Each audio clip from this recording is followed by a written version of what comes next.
어떤 얘기를 먼저 듣기 원합니까? 가장 슬픈 얘기, 그렇지 않으면 가장 기쁜 얘기. 응? 소용없어요.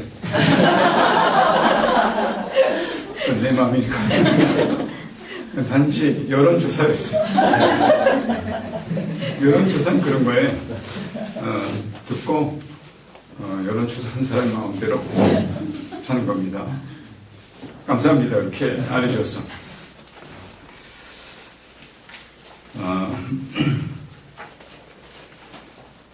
사실 가장 슬픈 말은 여러 말이 필요 없습니다. 어떤 때는 그 한마디, 한 단어가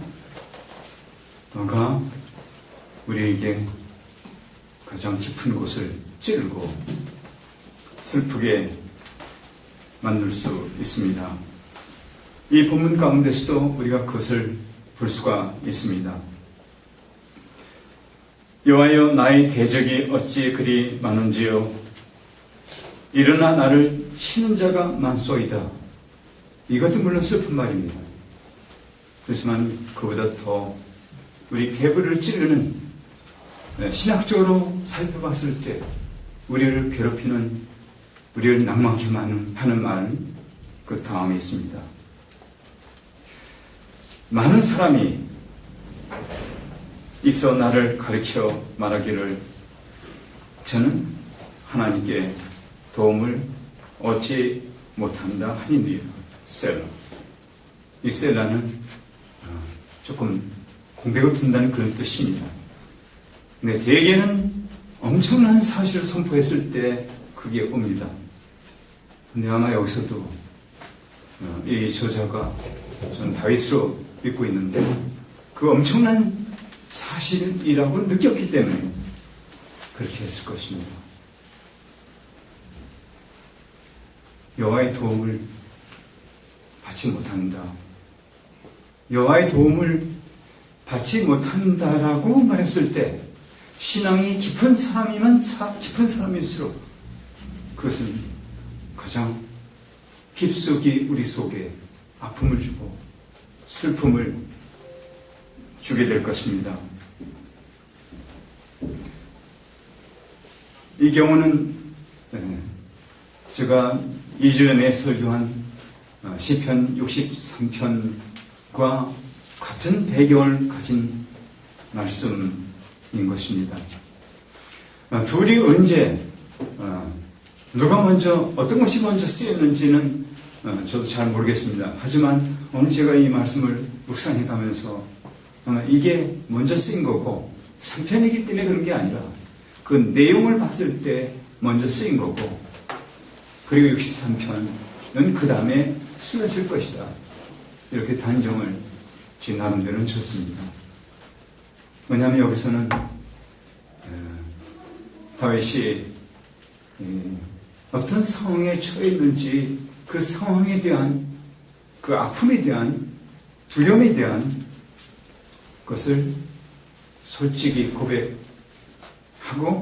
거기서 해답을 얻었기 때문에 63편에서 그렇게 쓸 수 있었다고 저는 믿습니다. 이거는 여러분들이 잘 아시는지 모르겠지만 사무엘하 내용, 그것은 그가 바세바와 가늠을 한 후에 그 장군, 가장 지금 봤을 때 위대한 그리고 귀중한 그 장군이 살해당하고 그런 악독한 짓을 한 후에 하나님의 심판을 받고 그리고 사면을 받고 그 후에 그렇지만 그 결과로 나라가 밑으로 척박만 내려가는 그런 상황에서 그런 와중에 압살롬 그 아들입니다. 그 아들은 머리가 아마 좋았던 것 같아요. 머리도 길고 머리도 좁고 그래서 그리고 그가 지금 나왔으면 아마 탑 스타가 될 정도로 아주 멋있는 같은 남자였던 것 같아요. 근데 그것과 달리 그는 조직적으로 수년 동안 계획을 해서 어느 한순간 그가 들고 일어났어. 다윗은 버선발로 강을 건너서 사막에 임시 머물고 있으면서 그때 아이도벨이란 그 정책가는 압살롬에게 붙어버렸어요. 원래는 다윗의 신복이었는데, 전략가였는데 압살롬에게 붙어가지고 그는 뭐라고 했냐면은 지금 당장 가서 치게 되면은 마치 그 사자가 암사자가 꼼짝도 못하고 창으로 찔려서 죽는 것처럼 그렇게 잡을 수 있을 것이다 라고 충원을 했어요. 근데 그것은 사실이었습니다. 근데 하나님께서는 또 다른 충복을 시켜서 아니라고. 다윗은 엄청난 장군이기 때문에 이것은 이스라엘 북왕조 그쪽에 있는 사람들을 다 모으고 한꺼번에 광야에서 다윗을 쳐야만 비로소 그를 죽일 수 있는 그런 현상입니다. 압살롬은 그 후자의 조언을 들었습니다. 아이도벨은 자기 고향으로 돌아가서 자결했어요. 왜냐하면 그는 확실히 자기가 한 말이 옳은데 왕이 그것을 거부한 것을 놓고 그가 가서 자결했어요. 그런 상황이에요, 지금. 그런 상황에 다윗은 뭐라고 했냐면, 여호와여, 나의 대적이 어찌 그리 많은지요. 이 많은 것이 몇 명이었을 것 같아요. 얘기하지 말아요. 왜냐하면 숫자는 저도 모르고 아마 아무도 모르고. 하지만 압살롬을 따라가는 그 당시의 백성이 대다수였어요. 특히 유다와 그리고 아마 그 부족 한 지파도 그것이 요셉일지 혹은 그것이 또 다른 지파일지 모르지만 상당 부분은 반대였습니다. 그래서 한 주석가는 이것은 수천 수만 명이었을 것이다라고 얘기했습니다. 그러나 이 다윗에게는 그보다 더 무섭고 아픈 얘기는 하나님이 도움을 줄 수 없다 하는 얘기였을 것입니다. 이게 슬픈 얘기입니다. 격려가 가장 필요한데 사단은 가장 슬픈 얘기를 해주는 것이 공식입니다. 그 지금까지 인류가 타락한 이후에 지금까지 사단은 믿을 수 없는 간사한 존재이고, 그리고 죄인들은 거기에 놀아놓고 농락당하고. 몇 년 전에 저는 어느 목사님이 쓴 격려라는 책, 그것은 매일같이 읽는 데일리 브렉과 같은 그런 것이었습니다. 제가 여기 원장을 할 때, 제가 원장 한때도 있었습니다. 그 목사님 얼굴 보니까 편하신데 저는 어려울 때가 많았습니다. 고통스러울 때도 많고 또 믿음이 워낙 없는 상태에 그 격려가 많이 필요했습니다. 그리고 거기에 좋은 사람들이 둘러싸여 있는데 숫자는 많지 않지만, 그러나 남자인지 여자인지는 비밀이에요. 근데 제가 물 고문을 당한 때가 꽤 있었습니다. 한번 시작하면 2-3시간 고문. 그래서 격려가 하루에 읽을 분량으로서 만족스러울 때도 있었지만 나중에 가서는 맨날의 분량을 한꺼번에 읽으면 이 격려가 되고 그럴 때가 꽤 많습니다. 이 격려는 사실 연약한 사람에게만 필요한 게 아닙니다. 제가 발견한 것은 지난 수년 동안 강한 사람에게도 격려가 필요합니다. 그리고 비정상적인 사람만 격려가 필요한 게 아니라 모든 사람, 정상적이고 겉으로 보기에 아주 강한 그런 사람에게도 격려가 필요합니다. 저는 이를 한번 이렇게 고쳐서 적용해 보겠습니다. 어려운 사람에게만 하나님의 도움이 필요한 것이 아니라 이 본문에 대해서 제가 적용을 이렇게 해봤습니다. 잘하는 사람에게도 도움이 필요하다. 궁극적으로는 하나님의 도움이 없이는 우리가 아무것도 할 수 없기 때문입니다. 문제의 핵심은 하나님께서는 과연 그런 가장 슬픈 말을 하는 마귀 앞에서, 적들 앞에서, 수만 양 앞에서 도와줄 수 있는 것. 이것이 가장 핵심적인 이 본문에서 말인 것입니다. 저는 그 본문의 핵심에 맞춰서 말씀을 계속 이어가겠습니다. 다윗의 경우 많은 사람이 하나님께서 당신을 도와주지 못한다. 하나님께서 널 돕지 못한다. 라고 말했는데 그에 대해서 우리는 그 스케일을 이미 보았습니다. 많은 사람, 1절. 그 다음에 1절 후반절. 치는 자가 많고, 특히 치명적인 말은 2절에서 나왔고,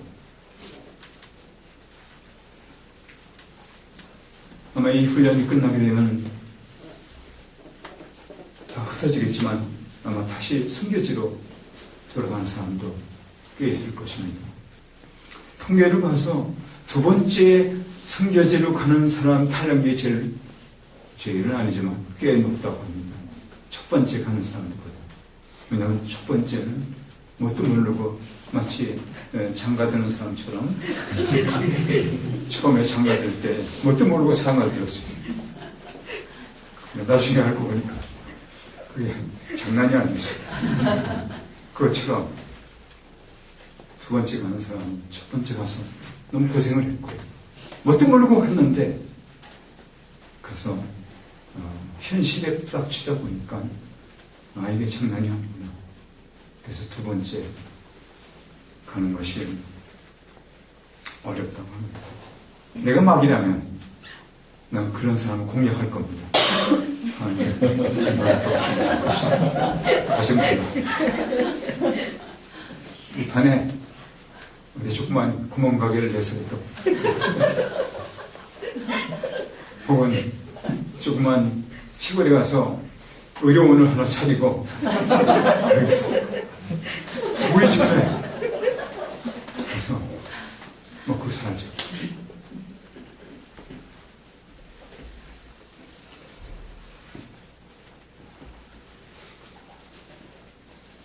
사단은 그 주 직업이 연약하게 하고 기도 못하게 하고 사랑 못하게 하고 절망하게 하는 그런 직종을 가지고 있습니다. 그것도 아주 잘합니다. 순수히. 근데 하나님께서는 바로 이런 상황 속에 다윗에게 답을 주었고, 저는 그 답을, 이거는 우리에게 기쁜 소식이 되는데, 그렇지만 아주 기쁜 건 아니에요. 그건 뒤로 좀 밀어놓고 약간 기쁜 소식을 그건 약간 기쁘다는 것은 가장 기쁜 거에 비해서 약간 기쁘다는 것이지 기쁘지 않다는 뜻이 아니에요. 서게 들더라고요. 본문에서 하나님은 이렇게 격려하십니다. 다윗에게 또 우리에게 단호하게 말씀하십니다. 나는 너를 돕는다. 어떻게? 나는 내 방패가 될 것이다. 여기 방패라는 것은 이게 옛날 군인들이, 병정들이 가지고 있던 방패인데 그 방패이긴 방패이지만 여기서는 하나님 자신이 아마 그 방패인 것을 얘기하고 그것은 앞에만 막는 것이 아니라 좌우, 뒤, 위까지 막는. 왜? 하나님이 둘러서 막았기 때문에 여기 둘러서 막는다는 그런 의미가 거기에 같이 포함되어 있습니다. 하나님 방패.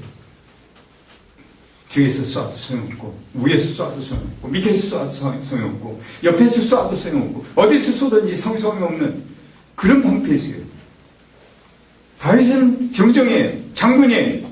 그렇기 때문에 그 말은 누구에게보다 더 깊이 들어왔을 것입니다. 지금 여러분들한테는 그게 의미가 없을 거 아니에요. 별로. 하여튼 그래도 들어요.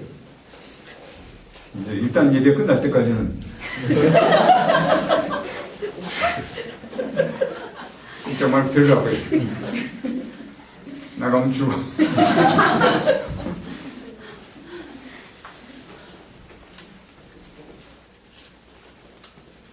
그래서 영어는 A shield about me. 이게 바로 원래 원어성은 히브리어 원어성은 나를 둘러 그런 뜻입니다. 하나님은 나를 두르시는 방패. 인간의 방패는 적으로부터 우리를 보호 못합니다. 약간은 할 수 있을지 몰라도 그것은 보장이 될 수가 없습니다. 하지만 하나님이 우리의 방패가 되어주신다면 다릅니다. 여호와 당신은 나를 두르시는도다. 내 주의 울타리를 치시는도다. 이게 이 본문의 방향입니다. 더 나아가서 지금 이 경우는 다윗은 가장 어려운, 가장 비참한, 가장 불명스러운 그런 상태였습니다. 이것도 여러분들이 이해 못해요. 저도 이해 못해요. 지금 우리 이 상황에 봤을 때 제가 예화를 들을 수는 있지만 정치적으로 제가 오해받을까봐 이해를 못드리는 사람 있죠? 네. 제가 얘기는 안 하겠어요. 왜냐면 제가 오해받을까봐. 제가 그 여자 상황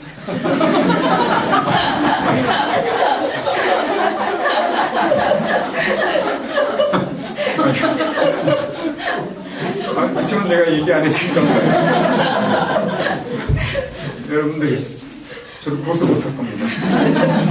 SNS에 올리지 못할 거예요. 왜냐면 고소할 거예요 내가. 가장 비참한 그런 상태가 이 다윗의 상태였을 것입니다. 모든 영광이 실추된 상태를 얘기하는 거예요. 그런데 하나님 뭐라 하시냐면은 이건 하나님이 하시는 것을 다윗이 받아서 여호와여 주는, 즉 당신은 나의 방패시오 나의 영광이시오. 이것은 다윗에게 지금 무슨 영광이 있겠어요?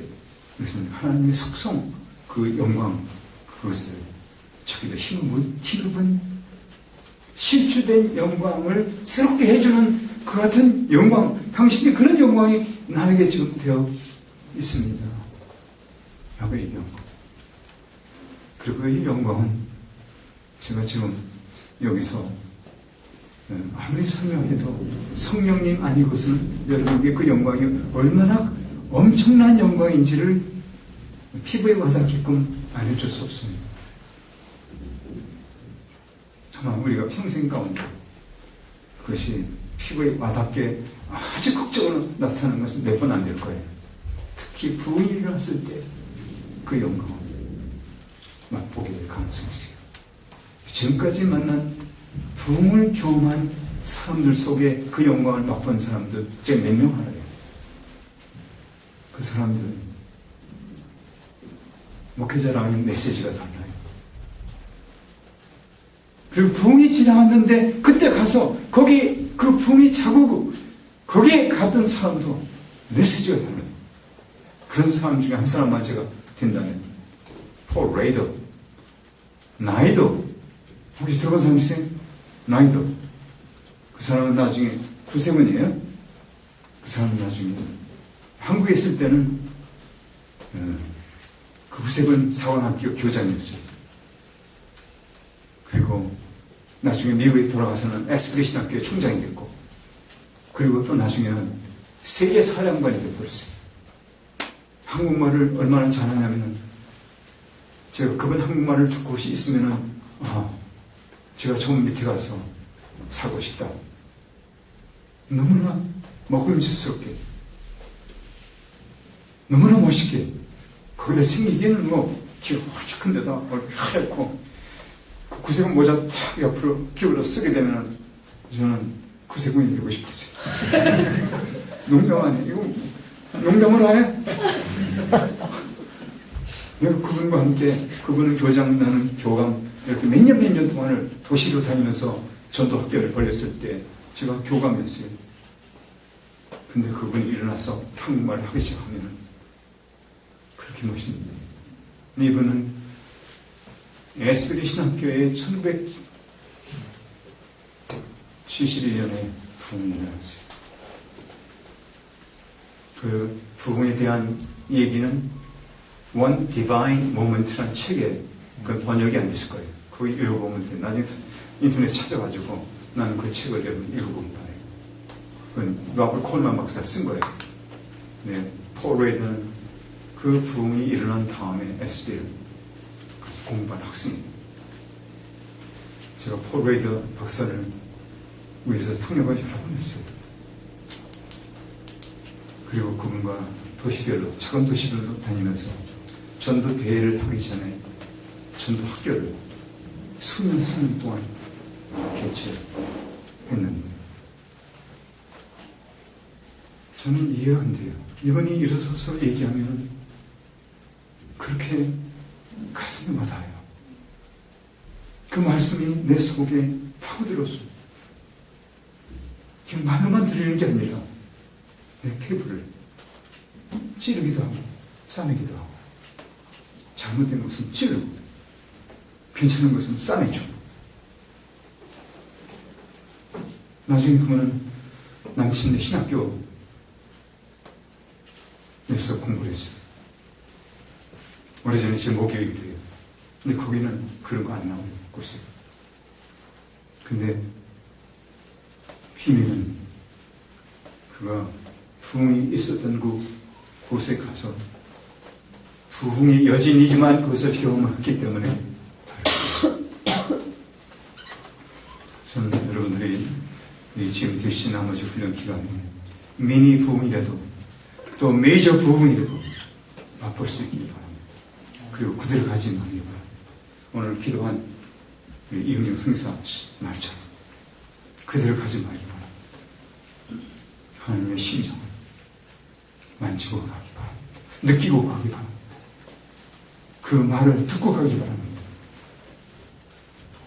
그래서 오늘 기도한 것처럼 어미로서 아비로서, 그 데살로니가 전서에서 나오는 얘기 알았어요? 유모처럼, 근데 아비처럼, 그 아비가 어미보다 더 섬세하고 인자하고 더 가까이 갈 수 있는, 더 이해력이 많은 아비예요. 아비는 우락부락한 것만 생각하면 안 돼요. 아비처럼 할 수 있는 것도 같이 배워보고 가기 바랍니다. 그것은 영광을 경험한 사람이 가능합니다. 누구든지 하나님의 자녀라면 이 영광을 경험할 수 있는 기회를 주어줄 겁니다. 특히 갈급한 심령 속에는 어느 때 어떤 방법이든지 하나님께서 그대로 배선하지 않을 겁니다. 그래서 그 소용이 없는 사람에게는 그 찬스가 희박합니다. 없는지는 모르겠지만 아주 희박해요. 그 영광이 다윗이에요. 그 추한 다윗, 마음이 추한 거예요. 근데 그 다윗의 마음을 덮어줬을 거예요. 그렇기 때문에 자신은 그렇게 고백할 수가 있었을 겁니다. 여호와는 나의 방패시요 나의 영광이시요 나의 모든 죄를 덮으시는, 나의 모든 추함을 덮으시는, 나의 모든 불명예를 덮으시는 영광이시요.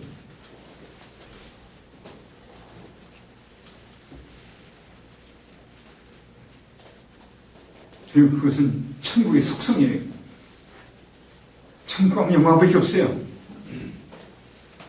그래서 이 땅에서 영광에 대한 친숙함을 느끼지 못한 사람은 컬처 샷과 꽤 클 거예요.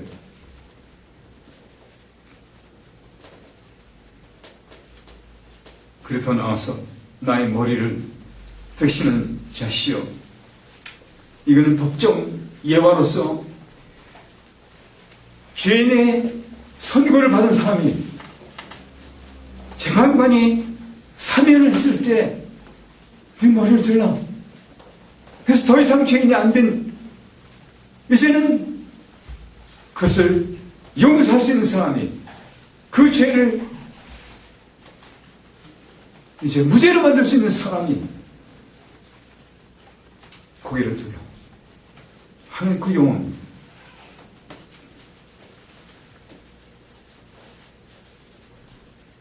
이거는 우리에게 위로입니다. 이것은 우리에게 기쁜 얘기입니다. 매니 기쁜 얘기입니다. 이 설교에서는. 그렇지만 기쁜 얘기입니다.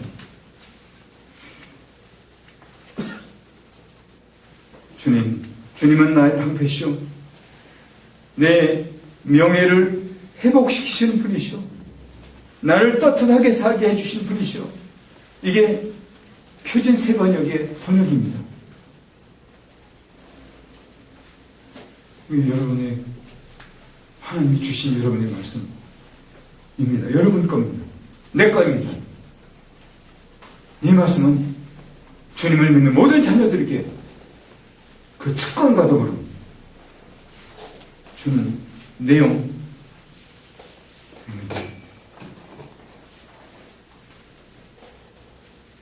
다음번에 여러분들이 조그만 죄를 졌든 큰 죄를 졌든 부부싸움을 했든 뭐 했든 속에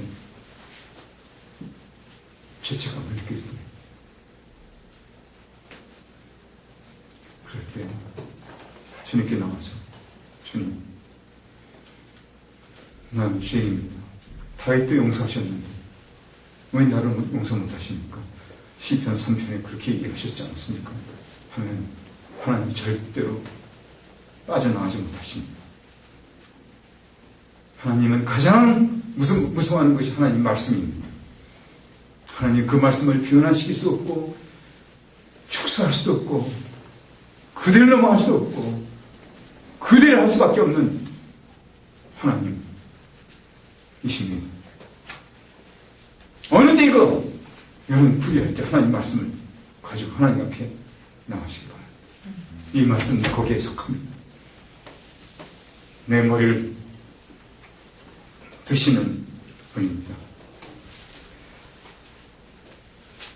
마치 우리가 감옥에 살다가 이제 추록해서 감옥문을 나오면서 이제 제다 한 것처럼 다윗은 범죄했지만 비록 죄인이지만 그가 하나님의 사람인 것은 그 죄를 인정하고 회개하고 그를 하나님 앞에 나왔기 때문에 그 63편에 와서 이런 어려움을 눈에 보이지 않았을 것입니다. 그래서 그는 사막에서도 성전에 거기서 하나님을 뵙고 그리고 주의 손이 그를 붙드는 걸 느끼고, 그리고 일어나고 자고 하는 것을 거기서 어떻게 잡니까? 미쳐고 그렇게 고백할 수가 있었던 것입니다. 혹시 여러분 속에 실망하고 실추됐던 그 어떤 경험이라도 있다면 오늘 밤에 내놓으시면 하나님 앞에 내놓으시고 그분이 그 명예를 다시 복귀시켜주는 것을 영구적으로 경험하기 바랍니다. 그리고 그 영광에 참여하기 바랍니다.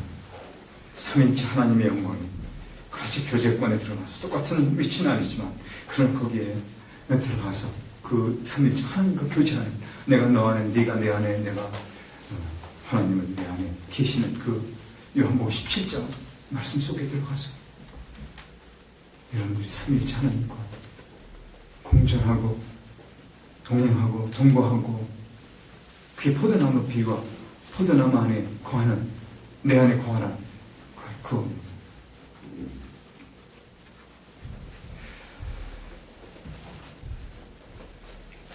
부부싸움을 한 달 동안 안 한 사람, 일주일 동안 안 한 사람, 사흘 동안 안 한 사람, 이틀 동안 안 한 사람,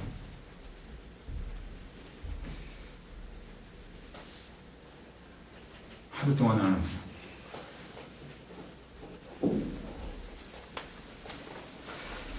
아마 맹렬했으면 맹렬할 만큼 자신이 비참하게 느꼈을 텐데, 오늘 그런 사람도 고개를 들고, 그리고 주님이 내 방패이고, 그리고 주님의 영광이 내 영광이라고 말할 수 있을 것입니다. 싱글들은 빠져나가려 하지만 네, 이제는 안 하겠지만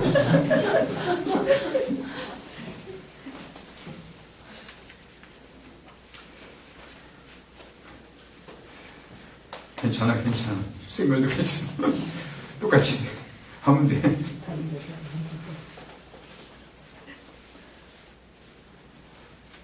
싱글도 죄 짓죠? 아, 그럼요.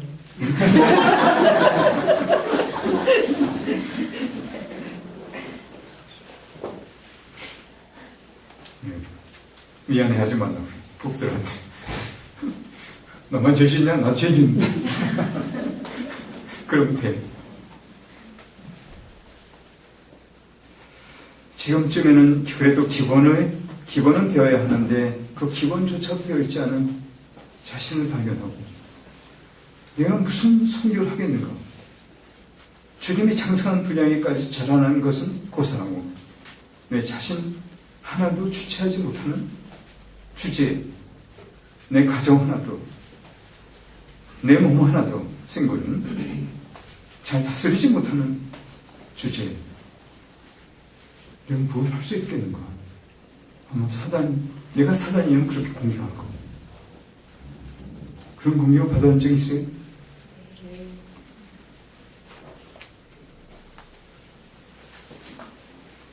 하나님은 그런 문제를 다 잘 아십니다.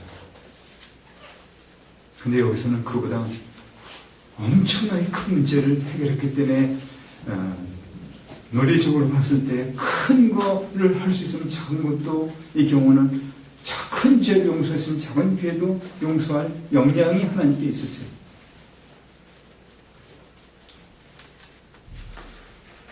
돕지 못한다. 다음번에 마귀가 여러분에게 그런 속삭임을 준다면 거부하세요. 아무리 비참한 상태에 있다 하더라도 하나님의 자녀라면 거부하세요. 그리고 주님께 솔직히 말씀드리고 자백하고, 그리고 그분의 방패를, 그분의 영광을, 그분이 무죄로 선고하는 그런 고개를 들게 하시는 그를 누리기 바랍니다. 여기에 1절과 2절 2절과 3절 그 사이에 2절에 하나님께 도움을 얻지 못한다 하나이다 하고 셀라 했을 때 그거는 간격이 있다 그랬죠. 근데 사실은 여기에 아마 제가 히브리어를 안다면은 여기는 더 깊은 여기까지 우러낼 수 있을 겁니다. 영어에는 그것을 좀 표현했어요. 그건 어떻게 했냐면 주체하지 않고 바로 하지 못한다 한 다음에 바로 but down. 그러나 당신은 그렇게 나옵니다. 그거는 심한 컨트레스트라고 부르는데 이게 그렇게 많은 사람이 얘기했지만 하나님은 즉각적으로 그러나 하나님께서는 이런 엄청난 그 차이가 컨트레스트 대비가 여기에 존재한다고 봐야 됩니다.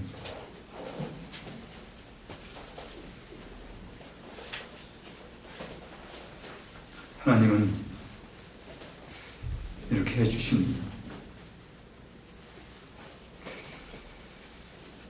저는 낙천적인 사람이 못돼서 내 자신이 아주 어둡게 보낼 때가 많았고 또 지금도 종종 그렇게 빠집니다.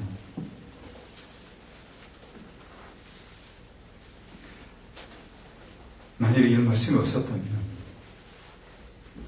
저는 자주 우울증에도 걸리고 그건 심한 건 아니기 때문에 약을 안 먹어요. 걱정하지 마세요. 그렇지만 저는 계절별로 우울증이 와요. 최근에는 우울증이 오는 계절입니다. 지난번 설교할 때도 사실은 제가 그런 가운데 설교한 겁니다. 그래서 여기 오기가 두려웠습니다. 오늘은 조금 나요. 그런 때 제 아내는 우울증을 모르는 여자예요.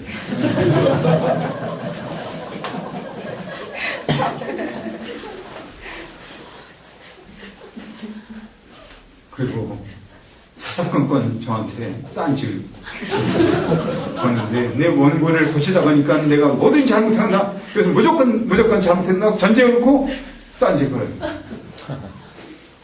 저는 그때 우울증이 걸려있을 텐데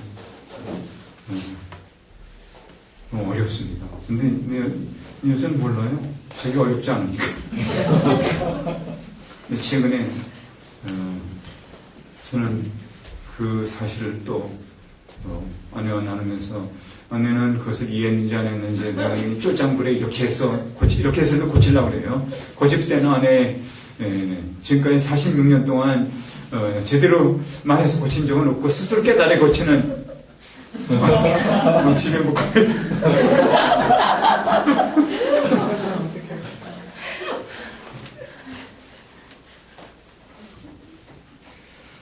바로 이럴 때일수록 저는 설교하기가 굉장히 어렵습니다. 그리고 이럴 때 학생들이 저한테 걸림없어요. 숙제를 이만큼 내요. 지금 여러분한테 이미 숙제가 그렇게 갔을 거예요. 다 읽었죠?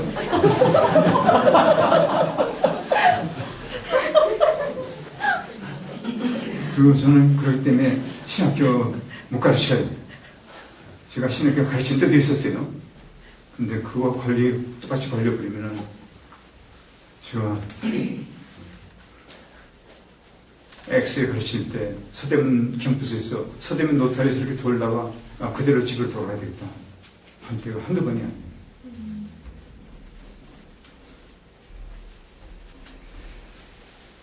근데 그런 때도 하나님은 도우시세요. 지금도 도우시고 앞으로도 도우실 거예요. 저 같은 경험을 하는 사람은 아마 그걸 알 거예요.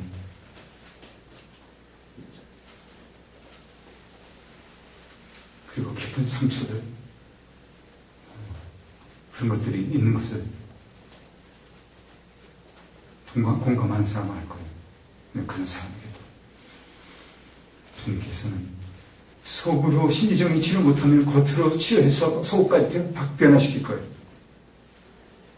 대개는 속에서 바깥으로 변하지만 내 영적인 문제를 해결하는 거면 영혼의 문제까지도 정신적이고 그리고 신체적인 것까지도 어떤 때는 항상 그렇진 않아요. 가장 좋은 방법이에요.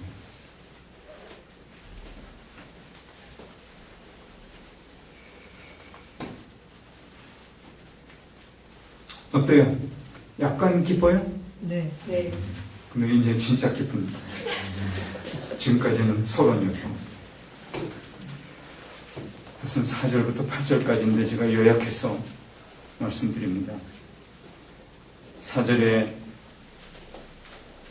성산에서 나의 호소를 들으시고 내가 나의 목소리로 여호와께 부르짖으니 그 성산에서 응답하시는도다. 또 셀러했어요. 이거는 다윗의 목소리로 자기가 지금 어렵고 자기가 문제가 있고 또 자기가 잘못했고 자기가 지금 열등시 있고 자기가 지금 자기가 해서 자기의 그 죄로 말미암아 이런 상태가 왔다 하는 의미를 포함했을 거예요. 그런데도 불구하고 다윗은 하나님의 지난 63편에서 언약을 믿었기 때문에 나의 하나님 지금 나의 하나님이기 때문에 그렇게 할 수 있다고 했어요. 근데 여기서는 그분이 나의 하나님일 뿐만 아니라 성산에서 내 목소리를 들으신다고 했어요.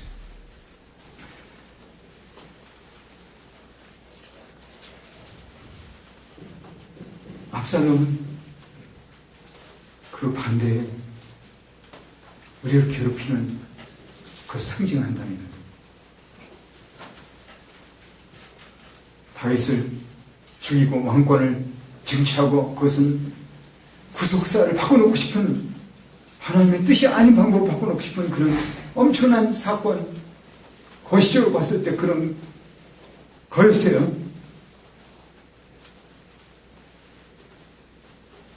압살롬은 그것을 대표한다면 더 나아가서는 사단의 끈앞을, 그리고 지금 여러분들에게 지금 부정적으로 여러분들을 괴롭히고 여러분을 끌어내리려고 하는 모든 것, 죄식을 포함한 객게 묵은 모든 죄, 용서된 것까지 그것을 다 포함한 그것을 상징하고 있다는 거예요.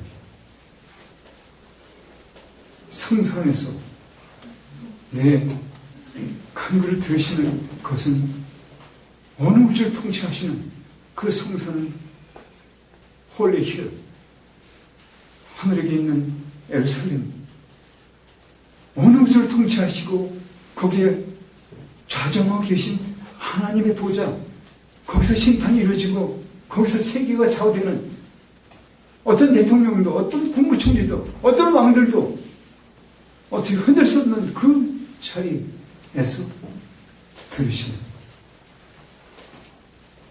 그것을 상징하고 있는 거예요. 그건 한마디로 얘기했어요. 하나님의 주권과 하나님의 통치,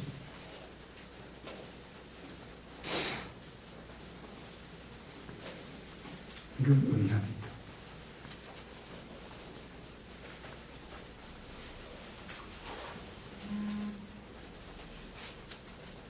오직 요한은 성전에 계시니 온천하는 그 앞에 잠잠할지어다. 이건 하박국 선지가 한없는 갈등과 그 아픔 속에 하나님께 막 항의할 때 그는 마지막에 깨달은 게 그거예요. 하나님 보좌에 앉아 계시다. 저는 오늘 여러분과 제가 바로 거기에 볼 수 있기 바랍니다. 그게 기쁜 소식이에요. 여기 부수적인 것도 중요하지만 기쁜 소식은 그걸 주시는 보좌에 앉아 계시는 성산에서 우리 기도를 들으시고 우리의 신음소리를 들으시고 우리 작은 신음소리라도 들으시고 거기에 반응 보이시고 알고 계시며 마지막에 나날이 심판하시는 그분이 기쁜 계시다는 것, 그리고 그분이 우리 기도를 들으신다는 것, 그게 바로 기쁜 소식이에요. 그리고 그분이 5절 6절에서는 우리를 붙드시고 계시다고 했어요.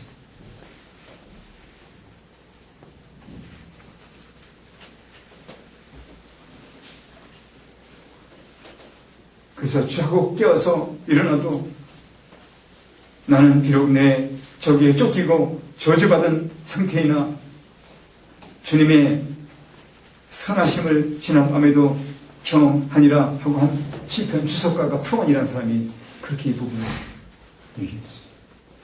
여러분 현지에 가서 그런 경험을 한 사람들이 여기 앉아있어요. 저는 그런 분들 앞에 말할 자격이 없어요. 저는 입만 가지고 떠드는 사람. 앞으로 그런 게 또 온다 하더라도 또 성산을 바라봐야 돼요. 압살롬이 우리 생애를 좌우할 수 없어요. 어떤 왕들도 어떤 국무총리도 우리 좌우할 수 없어요. 우리 자신도 우리 자신을 궁극적으로 좌우할 수 없어요. 우리는 하나님 거예요. 그 하나님은 지금도 우리 호소를 들으시고 반응을 보였어요. 그리고 돌아가서 7절 8절에 공의를 베푸신다 그랬어요. 이건 심판한다는 뜻이에요. 압살롬 심판받았어요.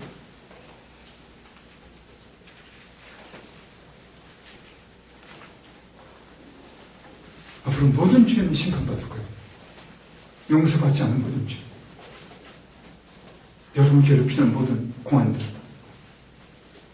여권을 가지고 뺏고 출국을 시키고 하는 모든 사람들, 불법으로 하는 사람들, 여러분들이 무슨 마약을 밀수하면 그때는 그렇게 해야 돼요. 그렇지 않고 불법으로 하는 사람들, 모든 불의한 자들 하나님은 심판하실 거예요. 세례요한을 못 뺀 그 왕들도 왕 예수께서 들으셨어요. 그거 족한 거예요.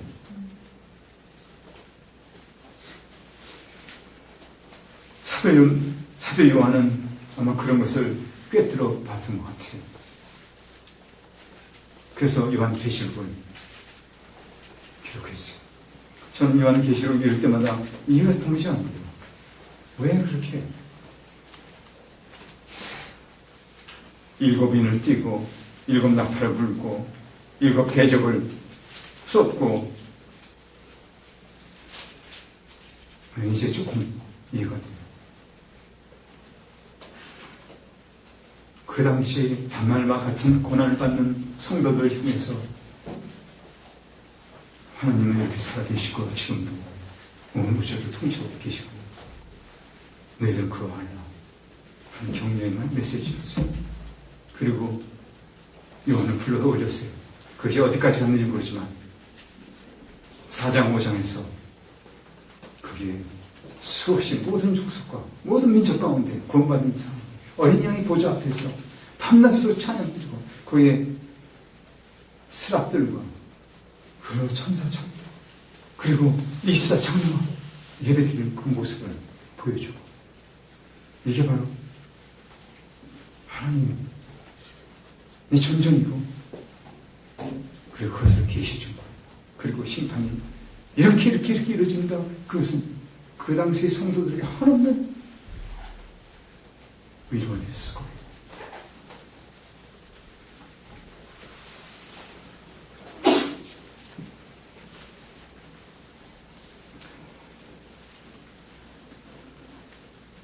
그래서 사도 요한은 바로 그런 것들 꿰뚫어 본 사람으로서 보좌에 앉으신 분을 우리에게 알려주신 것. 여기서도 마찬가지예요. 성산에 앉아 계신 분. 그분이 그때도 통치하셨고 지금도 통치하고 이게 기쁜 소식입니다. 앞에 많은 것에 비해서 이건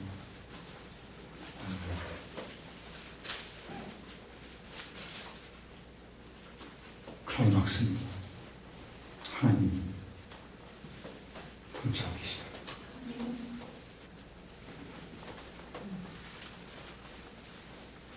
이제 여러분들이 어디 가든지 어떤 어려움이 오든지 무모한 것이라 생각하지 말기 바랍니다. 그리고 아무도 이해 못하는 것이라 생각하지 말기 바랍니다. 그리고 공의가 이루어지지 못할 것이라고 의심하지 말기 바랍니다.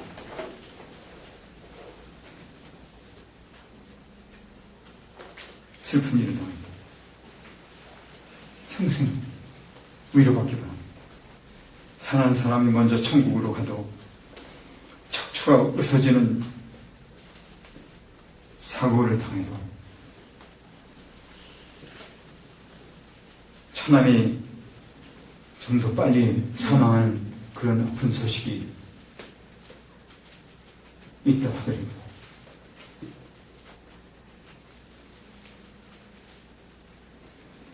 꿋꿋하게 서서 여러분이 갈 길을 가기 바랍니다. 나머지 훈련도 잘 받고 갈 길도 가고 용기를 잃지 않기 바랍니다. 저는 끝으로 찬양을 하나 소개하고 싶은데 제가 이 말씀을 생각하면서 이 찬양 생각이 났습니다. 그거는 일명 주 하나님 독생자, 그리고 또 하나는 살아계신 주, 영어는 Because He Lives 라는 찬양입니다. 주 하나님 독생자 예수, 날 위해 오셔 내 모든 죄 다 사하시고 죽음에서 부활하신 나의 구세주, 살아계신 주, 보좌에 앉아 계신 주, 나의 참된 소망, 걱정, 근심 전혀 없네. 사랑의 주, 내 갈 길 보좌에 앉아서 인도하신 그것 때문에 내 모든 삶 기쁨이 충만하네요.